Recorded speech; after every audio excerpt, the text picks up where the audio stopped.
Building and construction workers union CITU സമ്മേളനം അഷ്ടമിച്ചിറയിൽ നടന്നു. Area president CS Raghu ഉദ്ഘാടനം ചെയ്തു.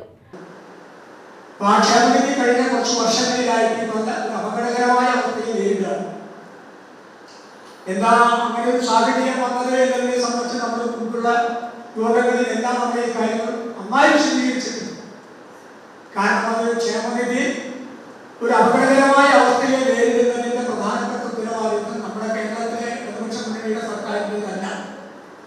കാരണം ഈ ക്ഷേമനിധി നിലവിൽ വരുന്നത് 1991 അപ്പൊ ക്ഷേമനിധി 1990-91 കാലഘട്ടത്തിൽ നടപ്പാക്കുമ്പോൾ അന്ന് തന്നെ ഭരണാധികാരികളും യൂണിയനുകളുമായി ചില അഭിപ്രായ വ്യത്യാസങ്ങളുണ്ടായി.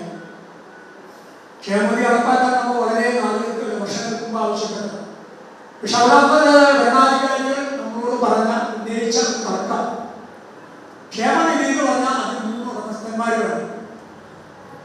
തൊഴിലാളി വേണം, മുതലാളി വേണം, സർക്കാർ വേണം.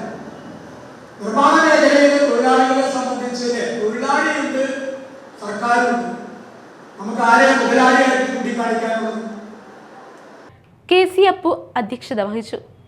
MP ശശിധരൻ, KN മനോഹരൻ, CN Devaki, KN Raghuvaran, PS Raju, KN Aravindan എന്നിവർ സംസാരിച്ചു.